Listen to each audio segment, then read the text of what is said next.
Look into my eyes. Your soul is stained by the blood of the innocent. Feel their pain.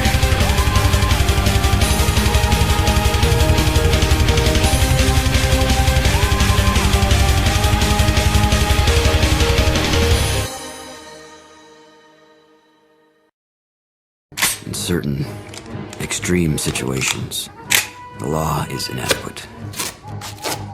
In order to shame its inadequacy, it is necessary to act outside the law. To pursue natural justice. This is not vengeance. Revenge is not a valid motive, it's an emotional response. No, not vengeance. Punishment.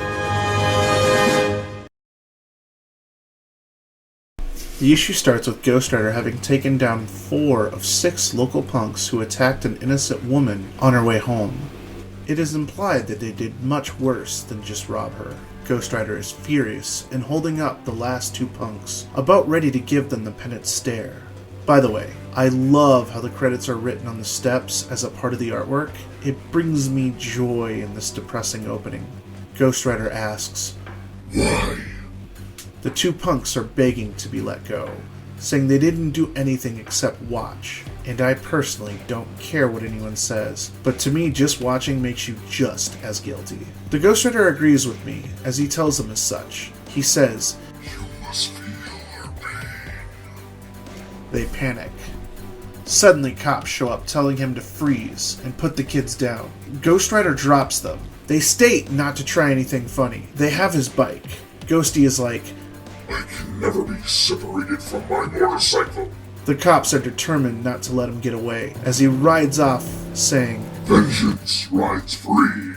He flies over a news van, and who will become a new minor reoccurring character, news reporter Miss Linda Wee. She tells her driver to stop the van, as they are shocked to find the Ghost Rider isn't the myth they thought he was. Well, you were mistaken. As her cameraman gets footage, she is excited to break what she calls the hottest story ever. The next day in Washington Square Park, a bunch of rowdy morons with guns drive in and start shooting up the place. One of them suggests kidnapping a young woman. I love how this comic isn't subtle and really wants the reader to hate criminals. Seriously, screw these guys. Out of nowhere, Frank Castle, aka Punisher, shows up on a motorcycle, popping caps in all these punks. He takes note that they have some fancy weapons for kids. He thinks to himself that they didn't buy them on the streets. Someone must be supplying them. He has a hunch on who that might be, stating he thought he was dead. And if he isn't, he will be soon. He tries luring them away from people, saying that just because they don't care about who gets hurt by stray bullets doesn't mean that he doesn't care. He shoots down the car, it crashes, and he does the slow badass walk towards them. The driver looks dead, the other guy is panicking and complaining that his arm is busted, and he knows his rights. The Punisher can't do anything. Frank threatens him pretty convincingly with a knife. The next day, we cut to Stacy and Dan cuddling on the couch. Stacy's saying they should start going out again soon. Dan doesn't feel up to it just yet. On the news, we see reporter Linda Wee. She is reporting on legions of heavily armed youths terrorizing city streets for the past few weeks, spouting the slogan, "Getting paid." And I personally say dudes need to chill. Killing a bunch of random people isn't going to help your cause, unless you become a paid assassin, but that's besides the point. She mentions separate incidents and victims last night and comes to her own conclusion. She personally witnessed Ghosty leave the scene of one of the instances, and Punisher was witnessed at another. Coincidence? I think not! She asks if the police are exploring these similarities between the 2 vigilantes. Could they be the same person? The irony is not lost on me. Dan seems to be amused at the thought. We state spouting off how these vigilantes, even if not behind the getting paid dudes, are still dangerous and must be stopped. Dan shuts it off, stating she obviously doesn't know what she's talking about. He thinks back to Ghost Rider's actions, as he retains the memories of his exploits. Dan thinks to himself, he's never killed anyone, never hurt anyone who didn't deserve. Dan, what are you thinking about? Yeah, Dan, you have a gorgeous woman around your arm who adores you. Get your head out of the clouds and don't fuck this up. Oh, sorry, that was probably me projecting again. He states it was nothing. She says he hasn't been letting her in and is getting more and more distant ever since Barb got hurt. He assures her, really, it's nothing. She's like, he needs to talk to someone. Even if it's not her, at least talk to someone close. She says this thing is going to eat him alive. And shit gets a little dark as he says she knows nothing of what's inside him. Nothing! And the way it's framed does really look dark and broody, but in kind of a cool, dramatic way. I dig it. The writer is starting to affect him more and more. Elsewhere, the Punisher got info from the kid on the weapons supplier. He is on his way there to stake the place out. He was also watching Wee's report. He comments on how she is way off the mark, states how he's heard some impressive things on the Ghost Rider, and wonders if he's connected to this somehow. I do want to point out how awesome the Punisher looks right here. I really dig how Saltares and Texerira draw him. Later, back with Dan, we find him doing dishes while watching We slander Ghost Rider on TV, stating he is a criminal and condemning him.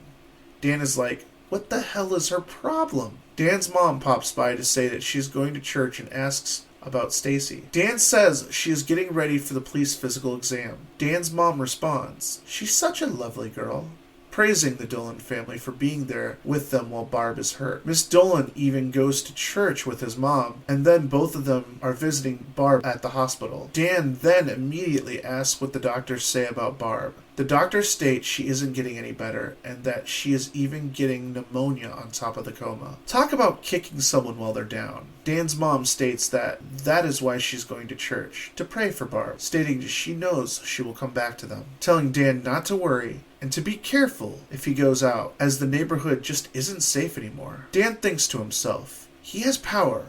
If he could just find a way to use it to help, maybe get some money to help Barb, get better doctors, maybe. He then thinks he couldn't possibly use the Ghost Rider power for personal gain. Hell, he doesn't think he could even get the Ghost Rider under his control. He just knows he needs to figure this out. Maybe find someone who knows more about Flamehead than him. There is so much going on with Barb, the disappearances, all this violence. It's a lot to take in. Suddenly a kid named Eddie is running by. Dan asks where he is going in such a hurry. Dan apparently used to be the kid's Little League coach. The kid is like, he's gonna tell Dan just because he thinks Dan is cool. Apparently he and his friends are heading to a warehouse for some hardware, aka guns. He even tells Dan where. And finally, we hear a mention of how Polly Stratton of the Cypher's Pool Jokers disappeared. Remember, she disappeared at the end of issue 3, and we haven't heard from her since. It looks as if she was grabbed. This is the one plot line I actually forgot. So I'm excited to find out with you guys how it unfolds, as I don't remember. Anyway, Dan's shocked. Eddie is only 11 years old and so concerned about all the violence and disappearances that he wants to get a gun. Dan tells him to get his ass home before he tells his father. Eddie is bummed and like, man, I thought you were cool. Dan's like, not cool, hot, and about to get hotter. Get it? I think that's pretty awesome. Elsewhere, Frank is across the street staking out the hideout when all of a sudden Dan is shown riding up to the warehouse. Dan asks one of the guys if this is where to get the hardware. One of the guys pulls a knife on him asking if he's clean. Whatever that means. They basically state that if you have to ask, you probably shouldn't be here. What's neat is Frank is across the way watching all of this through the lens of the scope and ready to fire if need be, pretty much making sure our Dan doesn't bite it. Dan is stressed because he has his fingers firmly touching the gas cap and nothing is happening. Why the hell isn't he transforming into Ghost Rider when he obviously needs it? Frank is ready and very willing to pull the trigger. He just needs these punks to give him a reason. They back off, stating they don't want to kill him and ruin their chances on getting any guns. They tell Dan to get the hell out of there and threaten him not to bring any cops or he's dead. Frank stands down, thinking to himself that Dan shouldn't look so bummed. He won't want to be here come nightfall. Nightfall comes. Dan is upset the bike had let him down when he needed it the most. He says, I guess that's it. He's done with Ghost Rider. He didn't particularly agree with his methods, but he was fairly happy with the results. He didn't hurt the innocent, and he helped him get back at the people who hurt Barb. Now, he's gone. Or so he thought. Meanwhile, Punisher is scoping out the warehouse. It looks like they're supplying half the kids of this city with guns. He's like, I'll give it a few more minutes for anyone else to show up. Just as the Ghost Rider starts creeping up, Frank seems a bit surprised and disappointed. Part of him was hoping that he was one of the good guys. As he is watching, he notices, no, it couldn't be. Is he looking at me? Ghost Rider rides straight up the building, right for the Punisher. Frank is stunned and immediately aims his gun. Elsewhere, chatter among the crowd as they all anxiously awaiting for their chance at getting some guns. Suddenly, light shines into the crowd, blinding them. Silence! Welcome!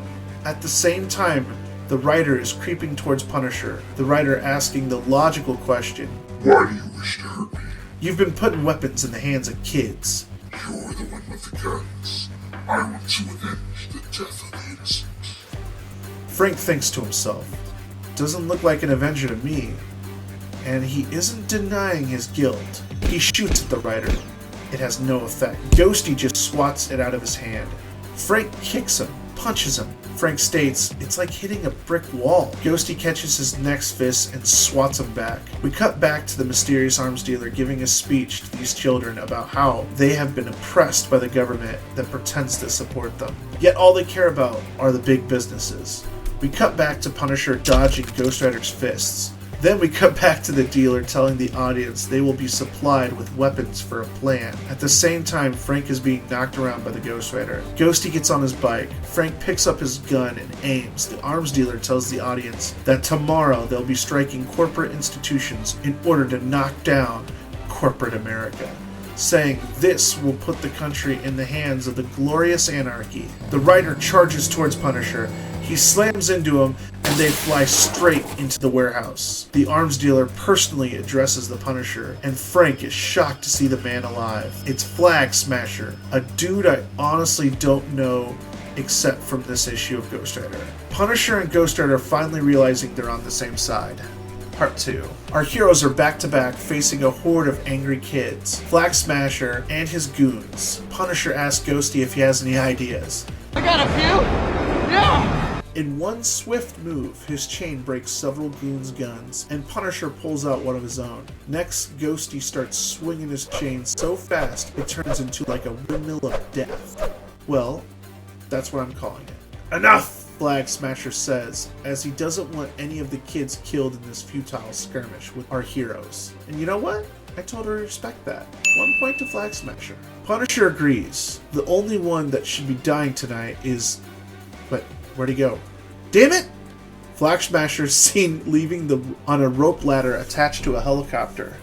He says he's learned from his mistakes of getting caught up bragging so much it would lead to his downfall. So he's leaving while he's ahead. You know what?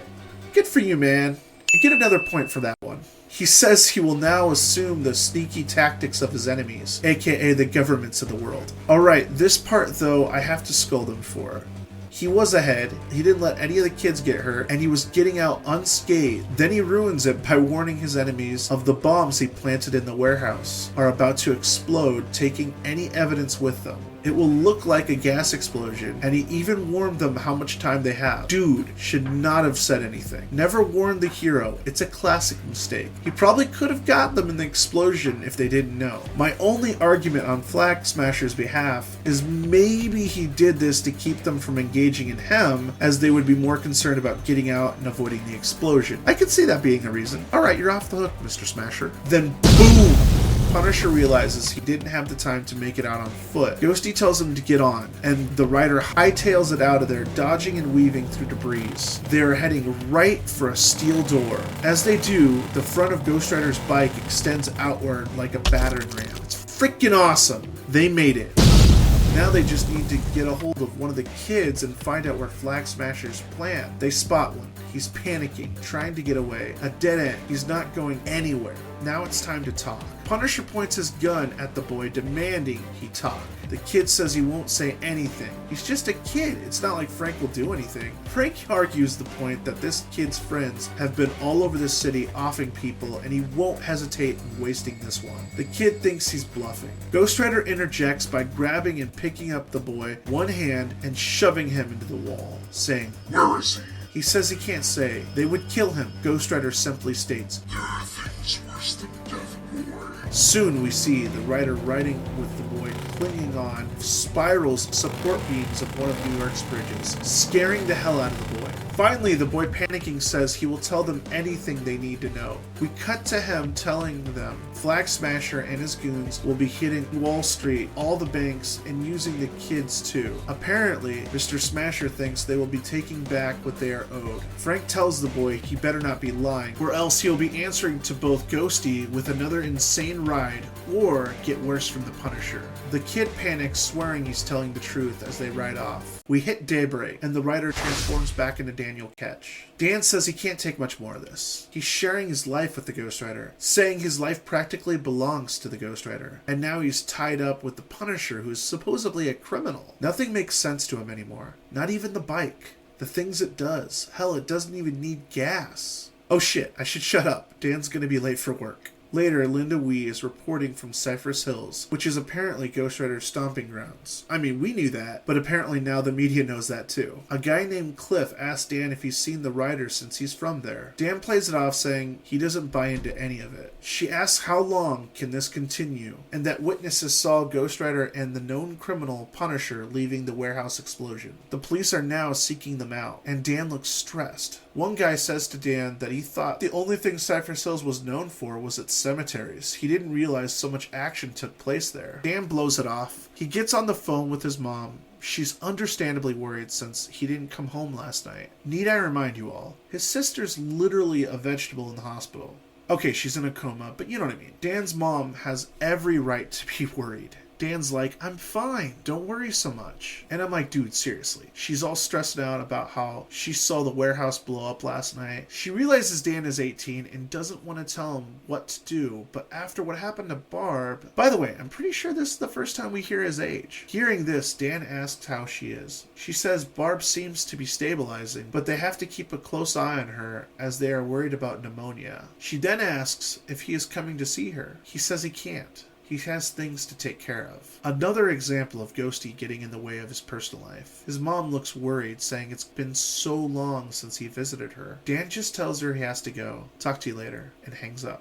Later, we get a PSA on a motorcycle helmets as a cop gives him a ticket and tells him to get a helmet. It will save him some money in tickets and will save his head. Dan thinks to himself he's surprised he hasn't gotten pulled over sooner. Ghost Rider may be invulnerable, but he isn't. He starts thinking about how much time he's been spending on the bike and as the Ghost Rider. Maybe he's using it as an escape. He's avoiding his loved ones and the people that care about him, especially Barb. He says it feels weird talking to her while she's in a coma. So instead he drives, waiting for the transformation.